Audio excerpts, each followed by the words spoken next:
Bismillahirrahmanirrahim. Alhamdulillahi rabbil alamin.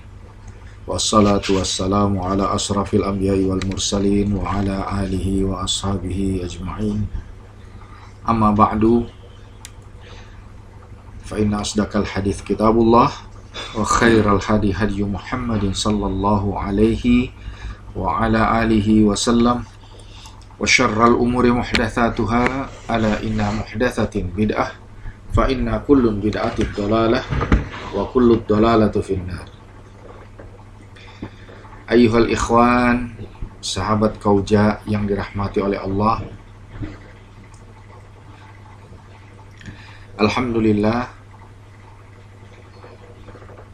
kita panjatkan syukur kepada Allah Rabbul Izzati yang telah memberi kita waktu dan kesempatan untuk dapat kembali bertemu dalam media sosial ini bersama-sama dalam rangka menuntut ilmu agama dan mempelajarinya untuk mengamalkan sebagaimana yang diajarkan oleh Allah kepada baginda Nabi dan diwariskan kepada kita melalui lisan dan tulisan para ulama. Teman-teman Kauja yang tersayang, alhamdulillah kita kali ini telah berada pada bab yang ke-18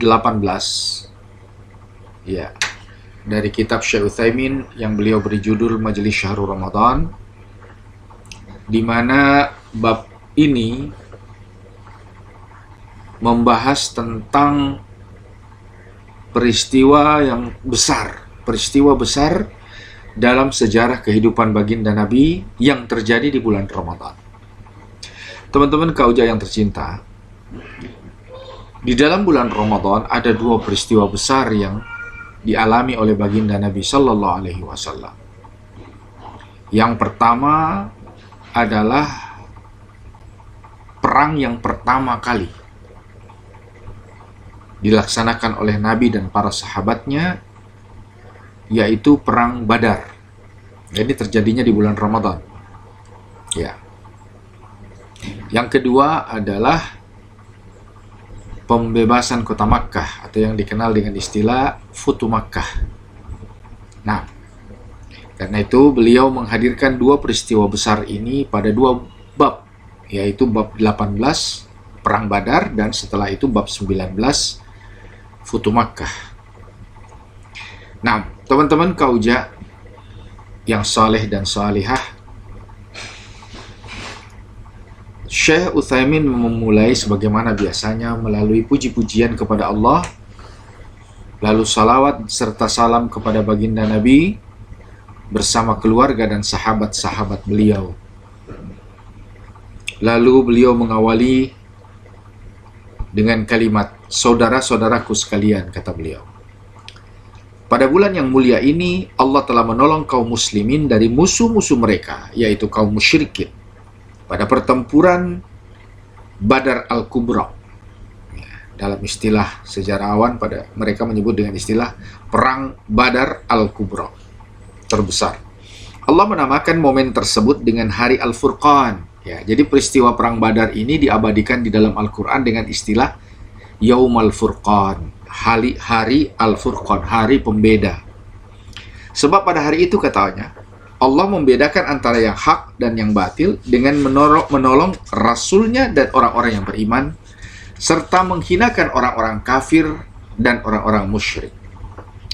Peristiwa ini terjadi pada bulan Ramadan pada tahun kedua Hijriyah. Sebab terjadinya pertempuran ini ialah ketika Nabi mendengar kabar bahwa Abu Sufyan tengah menempuh perjalanan dari Syam menuju Makkah dengan kabilah dagang yang membawa barang-barang berharga milik orang-orang kafir Quraisy. Nabi lalu mengajak para sahabat untuk menghadang rombongan tersebut dan mengambil barang-barang berharga yang mereka bawa. Mereka saat itu tidak sedang berada dalam ikatan perjanjian, jadi tidak ada perjanjian damai pada waktu itu ya. Sebagaimana diketahui bahwa kaum kafir Quraisy adalah musuh yang memerangi Nabi dan para sahabatnya. Ya, jadi orang-orang musyrik, orang-orang kafir Itu memang dalam status perang terhadap Nabi dan para sahabatnya. Terlebih lagi, mereka telah mengusir kaum muslimin dari rumah-rumah mereka di kota Makkah, lalu merampas harta mereka karena menentang dakwah mereka. Dakwah Nabi adalah dakwah yang benar.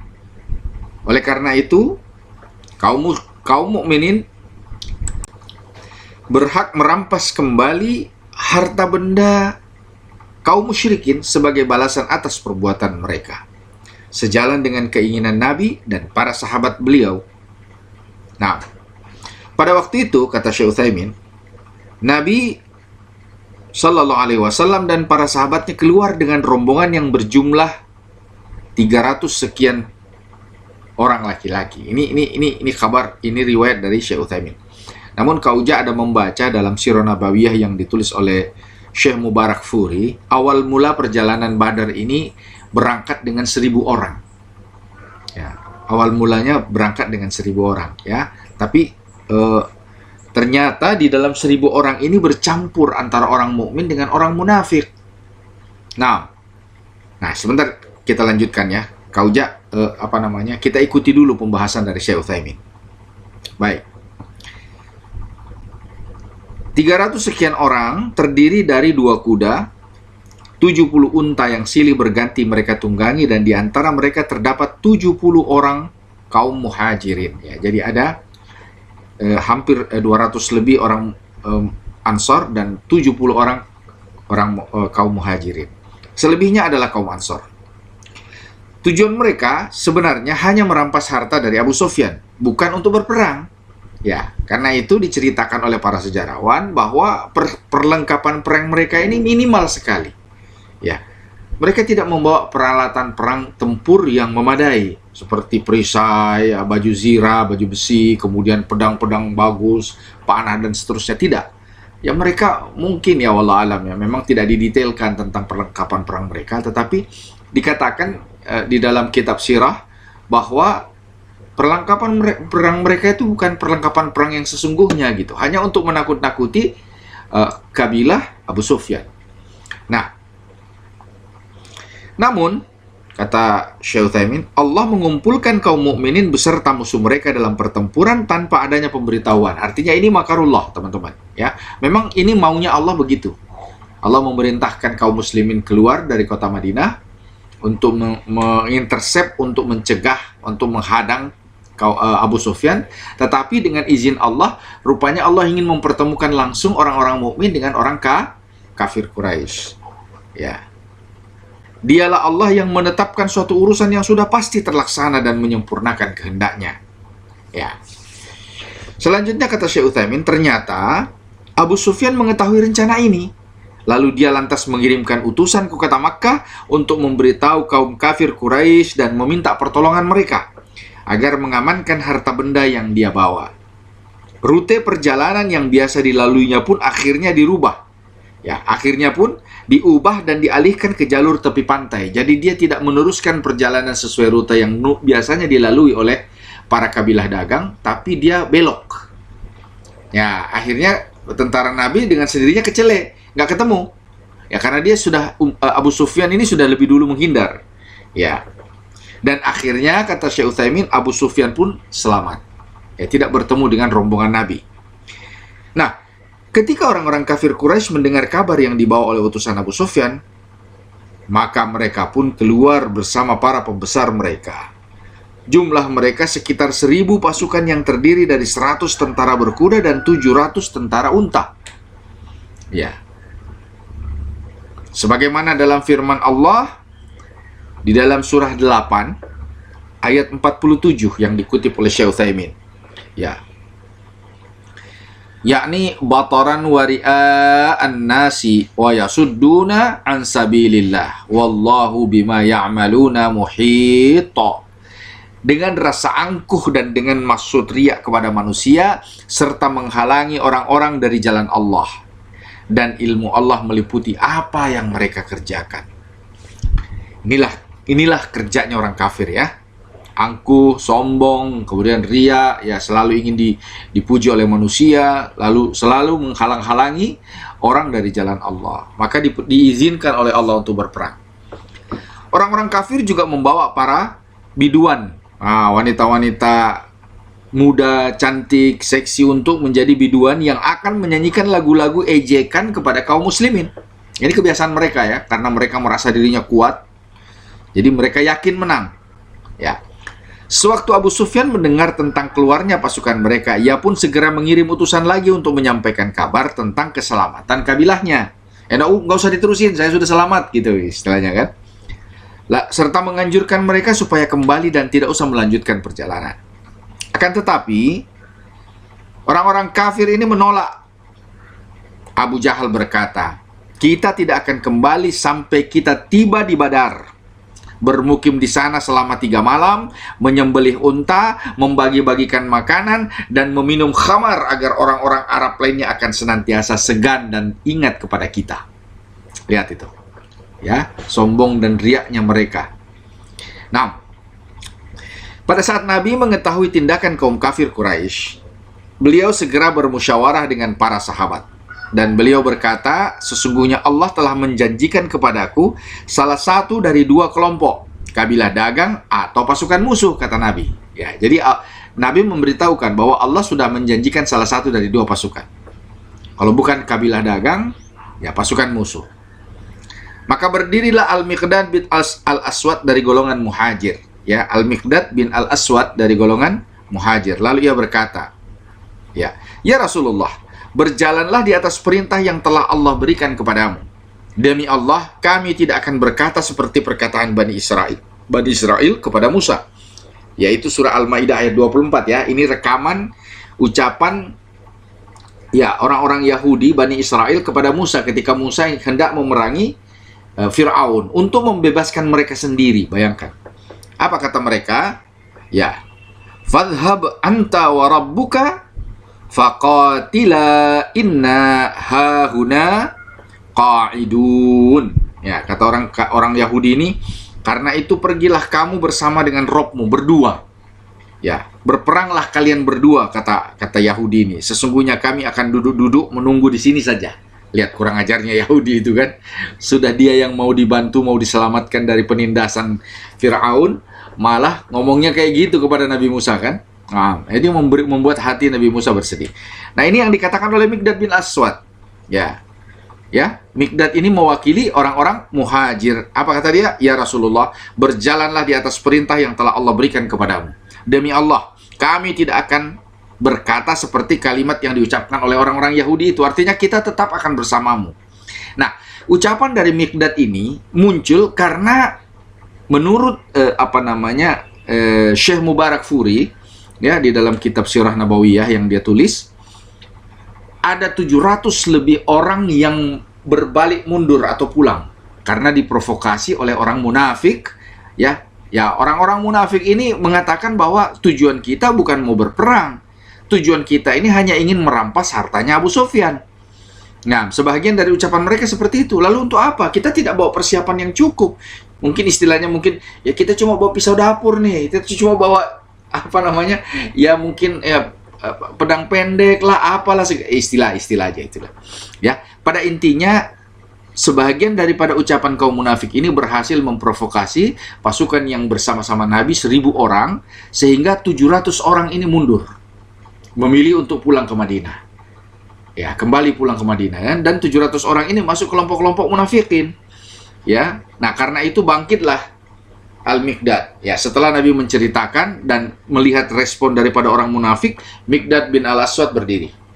Ya, kami lanjut ya Rasulullah. Ya.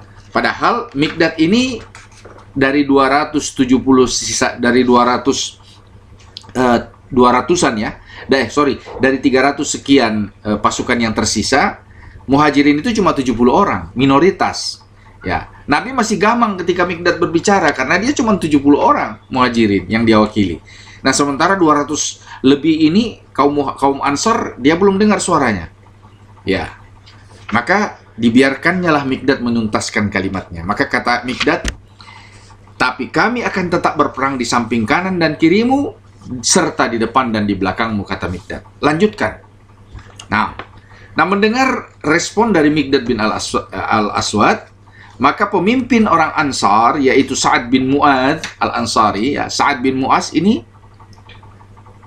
beliau pun akhirnya bangkit berdiri. Pimpinan suku Aus, ya salah satu suku terbesar di kota Madinah, yaitu suku Aus dan suku Khazraj. Ya, pimpinan suku Aus kemudian berdiri dan berkata, "Ya Rasulullah, mungkin engkau khawatir jika golongan Ansar menggunakan hak untuk tidak menolongmu selain ketika engkau berada di dalam negeri mereka. Sesungguhnya saat ini aku berkata dan memberikan jawaban atas nama kaum Ansar." Ya, kata Sa'ad, "Pergilah ke tempat yang engkau suka, sambunglah tali orang yang engkau kehendaki dan putuskanlah tali orang yang engkau kehendaki.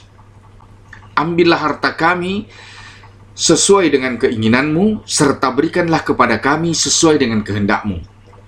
Apa yang engkau ambil dari kami itu lebih kami sukai daripada apa yang engkau tinggalkan. Kami akan mengikuti segala perintahmu." Masya Allah, teman-teman Kauja yang tersayang, kalau mendengar ucapan dua pahlawan Badar ini, sudah berkali-kali Kak Ujang membaca Sirah Nabawiyah dan membaca komentar-komentar pahlawan-pahlawan ini, selalu membuat hati Kak Ujang iri, cemburu dengan keteguhan jiwa dan keteguhan hati mereka berada di istiqomah di sisi Rasulullah. Bisa teman-teman bayangkan ya, di mana posisi kita di antara mereka? Jauh sekali.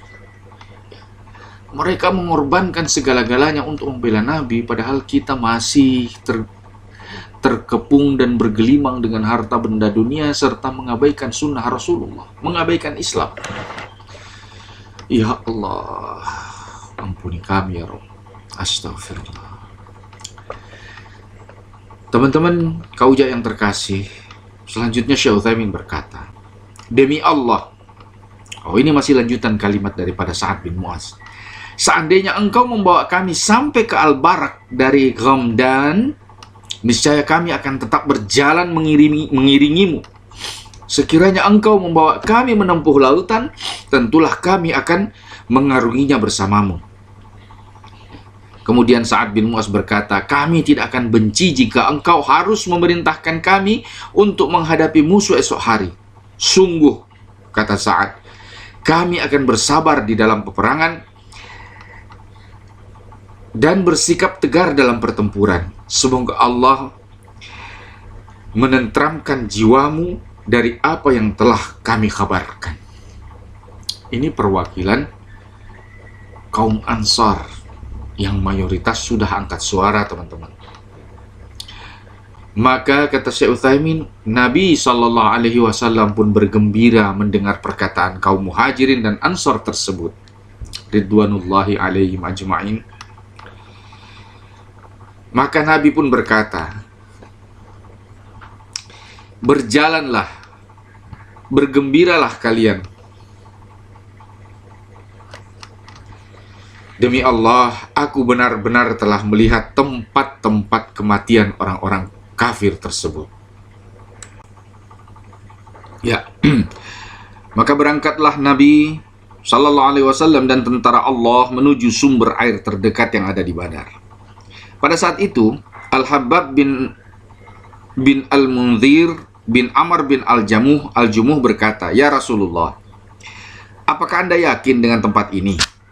Apakah ini adalah tempat yang Allah tetapkan bagimu sehingga kita tidak bisa maju ataupun mundur? Atau ini hanyalah sekedar pendapat, strategi perang atau taktik perang?" Artinya, ini bukan wahyu gitu. Ya, maka Nabi pun menjawab, "Ini hanyalah pendapat, strategi perang, dan taktik perang." Maka Al-Habbab melanjutkan, "Ya Rasulullah, sungguh ini bukanlah tempat yang tepat. Ya, marilah kita pindah menuju sumur yang dekat dengan musuh.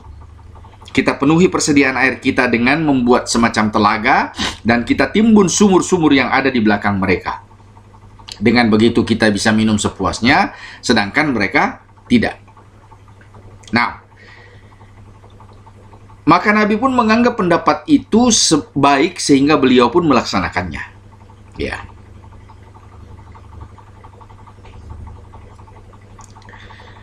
Beliau pun mengambil posisi di pinggir lembah yang dekat dan lebih mengarah ke arah kota Madinah, sedangkan kaum kafir Quraisy berada di lembah yang jauh dan lebih mengarah ke Mekah malam harinya. Baik. Di malam hari, Allah menurunkan hujan yang amat deras kepada orang-orang musyrik. Dan hujan tersebut menimbulkan lumpur yang sangat licin sehingga menahan mereka untuk maju. Adapun kaum muslimin, mereka ditimpa hujan gerimis yang dengannya Allah mensucikan, memudahkan sekaligus mengokohkan langkah mereka. Kaum muslimin membangun langit-langit semacam kemah untuk Rasulullah di atas sebuah gundukan tanah agar beliau dapat berlindung dan memantau medan pertempuran. Suatu ketika beliau turun dari tempatnya, meluruskan saf para sahabatnya dan mengelilingi tempat berperang. Kemudian beliau memberi isyarat dengan tangannya, menunjuk tempat-tempat kematian kaum musyrikin seraya berkata, "Di sini dan disitulah tempat terbunuhnya fulan dan fulan insya Allah." Dan tidak ada seorang pun dari mereka yang mati meleset dari tempat yang ditunjuk oleh baginda. Nah, sebelum dimulainya pertempuran, beliau memandang para sahabatnya dan kemudian memandang ke arah kaum kafir Quraisy, lalu beliau berdoa, "Allahumma hadhihi Quraisy ja'at bi fakhriha wa khuyalaiha wa khayliha tuhadduka wa tukadzibu rasuluka." Ya. Allahumma nasruka alladhi wa'adtani. Allahumma njizli ma wa'adtani. Allahumma inni anshuduka ahdaka wa wa'daka.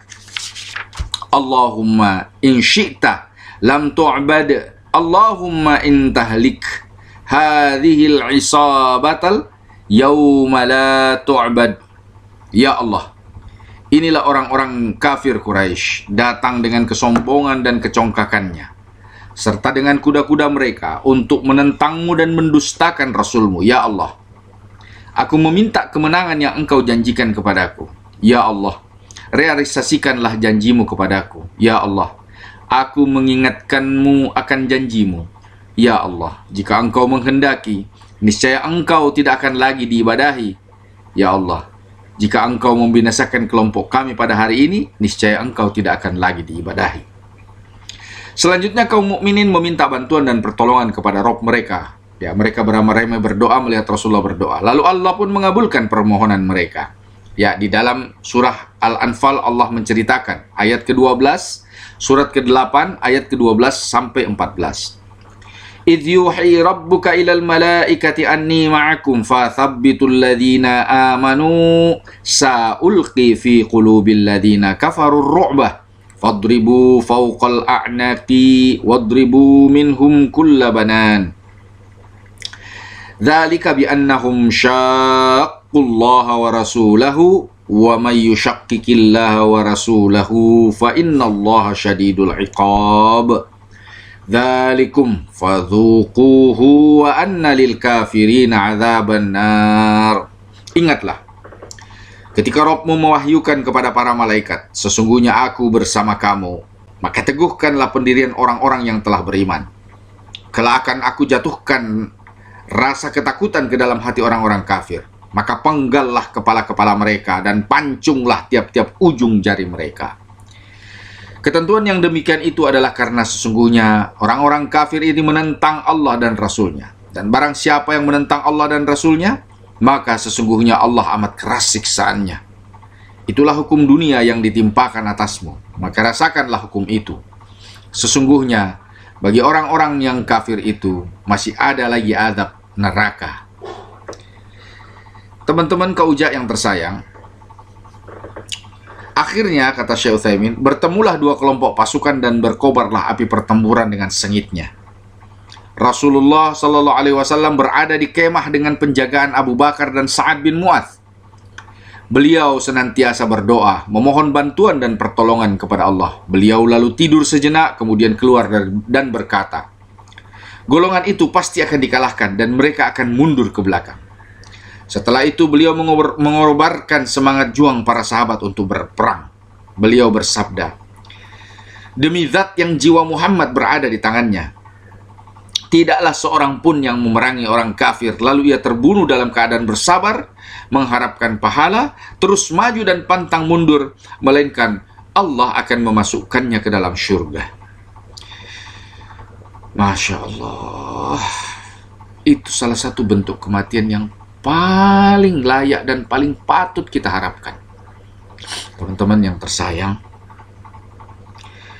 mendengar hal itu, kata Syekh Utsaimin, berdirilah Umair bin Al-Himam Al-Ansari yang di tangannya terdapat sejumlah kurma yang sedang dimakannya. Lalu dia berkata, wahai Rasulullah, surga yang seluas langit dan bumi? Beliau menjawab, benar. Maka dia pun melanjutkan, wah, sangat mengagumkan. Wahai Rasulullah, jarak antara aku dan surga hanyalah dengan terbunuhnya diriku di tangan mereka.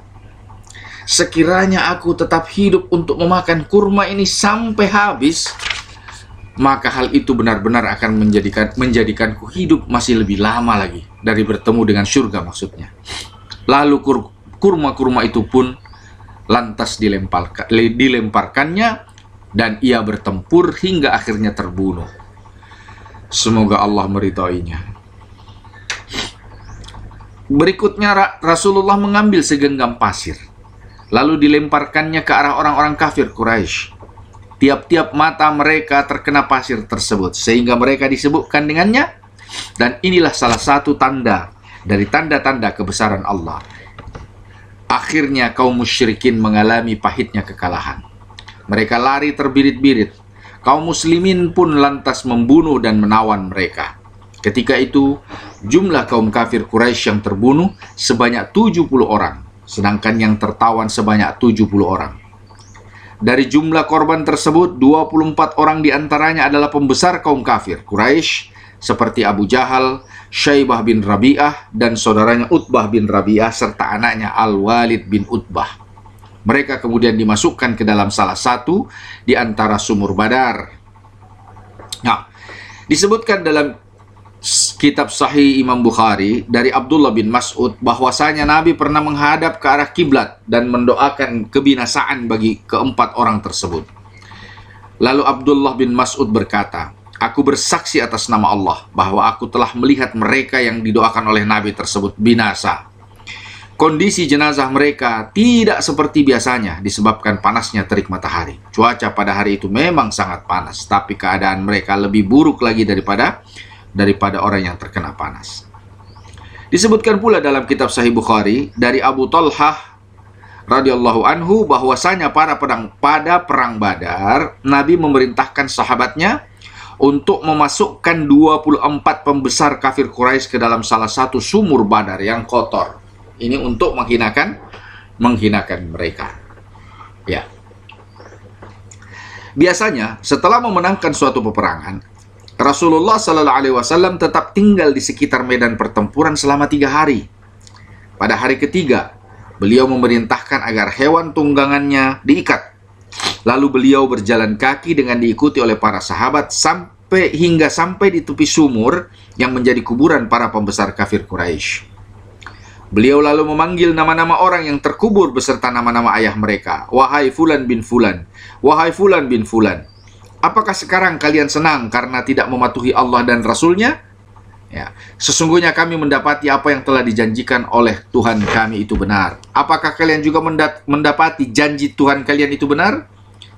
Maka Umar bin Khattab pun berkata, ya Rasulullah, mengapa engkau berbicara dengan jasad-jasad yang tidak memiliki ruh? Maksudnya orang mati.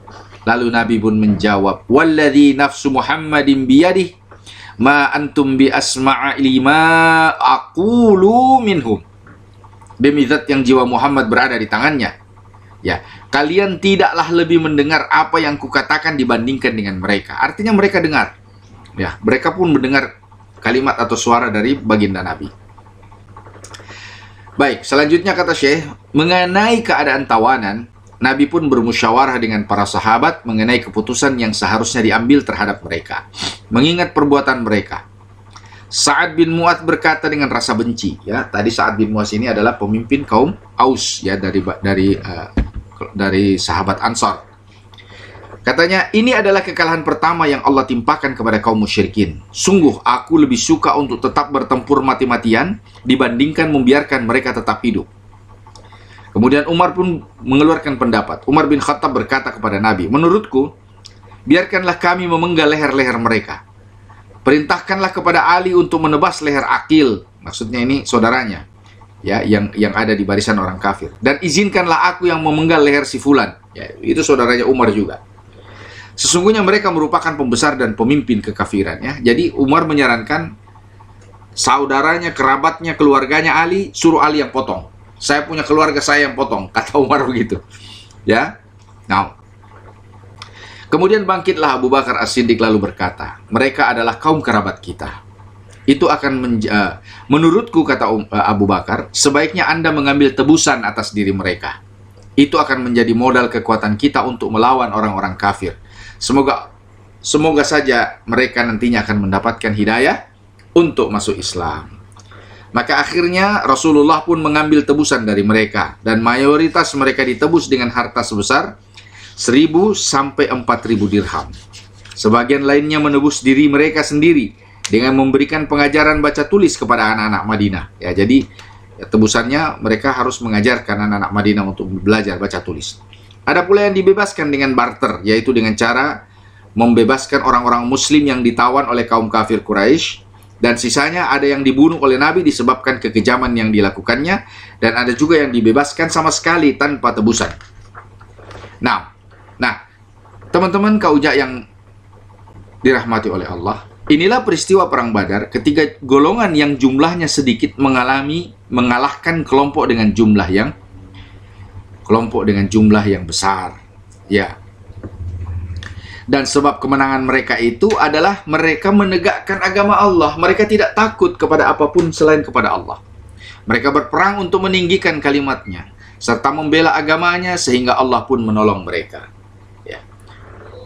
Oleh karena itu, kata Syekh Utsaimin, tegakkanlah agama kalian, wahai kaum muslimin, agar kalian dimenangkan di atas musuh-musuh kalian. Bersabarlah dan kuatkanlah lagi kesabaran kalian, serta tetaplah bersiap siaga dan bertakwalah kepada Allah, supaya kalian beruntung. Karena salah satu asbab di antara turunnya datangnya pertolongan Allah kepada orang-orang yang beriman adalah disebabkan karena kesabaran. Ya, disebabkan karena kesabaran. Dan ini Allah abadikan. Ya, Allah abadikan di dalam Al-Qur'an surah 8 ayat 8 dan 9. Ya. Allah Subhanahu wa taala berfirman pada surah Al-Anfal ayat 8 sampai ayat 10 dengan penjelasan. Liyuhiqqal haqqa wa yubtilal batil walau karihal mujrimun. Idz tastaghitsuna rabbakum fastajaba lakum anni mumiddukum bi alfin minal malaikati murdifin. Wa ma ja'alahu Allahu illa busyra walitatma'inna bihi qulubukum wa man nasru illa min indillah innallaha azizun hakim. Agar Allah memperkuat yang hak, yakni Islam, dan menghilangkan yang batil atau kesyirikan, walaupun orang-orang berdosa itu tidak menyukainya. Ya. Dan ingatlah kata Allah, ketika kamu memohon pertolongan kepada Rabb-mu, lalu diperkenankannya doamu dengan firman-Nya, sungguh aku akan mendatangkan bala bantuan kepadamu dengan 1.000 malaikat yang datang berturut-turut. Ya. Dan tidaklah Allah menjadikannya melainkan sebagai kabar gembira agar hatimu menjadi tentram karenanya.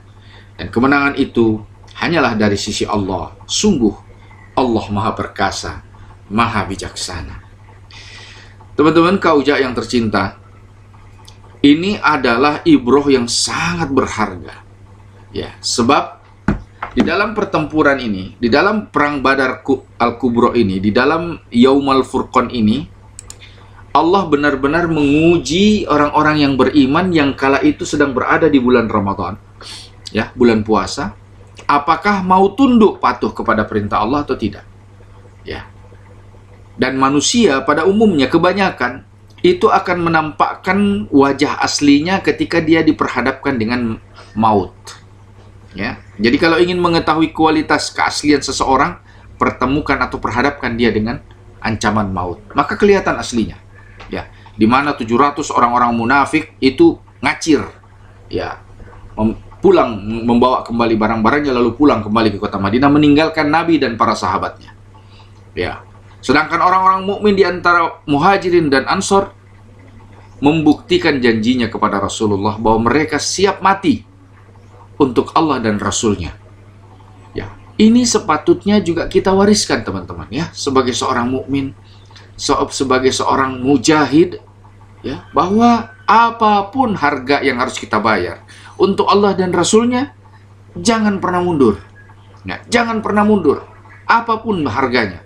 Bayangkan orang-orang Muslim, para sahabat Nabi berhadapan dengan keluarganya sendiri. Berhadapan dengan keluarganya sendiri. Masya Allah, tabarakallah. Ya. Bahkan salah satu di antara kisah Badar yang diceritakan oleh para sejarawan, itu adalah pertemuan yang dialami oleh sahabat Hudzaifah ibnul Yaman. Ya. Hudzaifah ibnul Yaman dalam perang Badar itu 3 kali bertemu dengan bapak kandungnya. Bapak kandungnya ikut barisan orang-orang kafir, dia bersama Rasulullah. Maka di medan tempur dipertemukan. Ya, pertama kali ketemu, sama-sama mengangkat pedang, sama-sama saling membunuh orang musuhnya masing-masing. Begitu diangkat pedang dilihatnya bapaknya, bapak juga lihat anaknya, mereka urung, mereka tarik pedangnya, batalkan. Lalu mereka cari musuh yang lain. Begitu. Menebas. Begitu yang kedua kali ketemu, bapakku. Bapak juga bilang, Hudzaifah. Akhirnya mereka kembali menghindar. Sampai pertemuan yang ketiga kali, ya, Hudzaifah melihat bahwa ini adalah takdir Allah. Ini adalah isyarat dari Allah, ya. Maka akhirnya Hudzaifah pun meneguhkan hatinya dan beliau pun akhirnya berhasil menang dalam pertempuran dengan bapak kandungnya dan menebas leher ayahnya. Nah, dan ketika kaum muslimin mengumpulkan jenazah-jenazah orang kafir dan sebagainya, Rasulullah melihat Hudzaifah duduk termenung dalam kesedihan. Maka Rasulullah bertanya, "Ya Hudzaifah, apakah kamu menyesal?" Ya. Hudzaifah berkata, "Tidak. Wallahi tidak ya Rasulullah. Saya hanya bersedih karena ayahku harus meninggal dalam keadaan, harus mati dalam keadaan membawa kekafiran." Ya, oleh karenanya Allah pun akhirnya menurunkan surah Al-Mujadalah ayat ke-29. Ya. Surat ke-58. Ya, di situ Allah Subhanahu wa taala berfirman, ayat 22 ya, bukan 29. La tajidu qauman yu'minuna billahi wal yaumil akhir. Ya. Yuwadduna man haddallah wa rasulahu walau kanu aba'ahum au abna'ahum au ikhwanahum au ashiratahum. Ulaika kataba fi qulubihimul iman. Ya. Dan ila ayat. Engkau tidak akan mendapatkan suatu kaum yang beriman kepada Allah dan hari akhir saling berkasih sayang dengan orang-orang yang menentang Allah dan Rasulnya, sekalipun orang-orang itu adalah bapak-bapaknya, anak-anaknya, saudara-saudaranya, atau keluarganya. Mereka itulah orang-orang yang dalam hatinya telah ditanamkan oleh Allah keimanan, dan Allah telah menguatkan mereka dengan pertolongan yang datang daripadanya. Teman-teman kauja yang tersayang, maka ibrah daripada perang Badar Al-Kubra ini atau Yaumal Furqan ini adalah ibrah yang sangat mulia dan sangat berharga. Oleh karenanya, renungkanlah peristiwa Ramadan, dengan janji yang Allah berikan kepada orang-orang yang mukmin. Mudah-mudahan kejadian ini, kisah ini bisa menambah tebal keimanan kita kepada Allah dan Rasul, dan menjadikan kita semakin cinta lagi kepada Allah dan Rasul untuk siap berkorban di atas segala-galanya.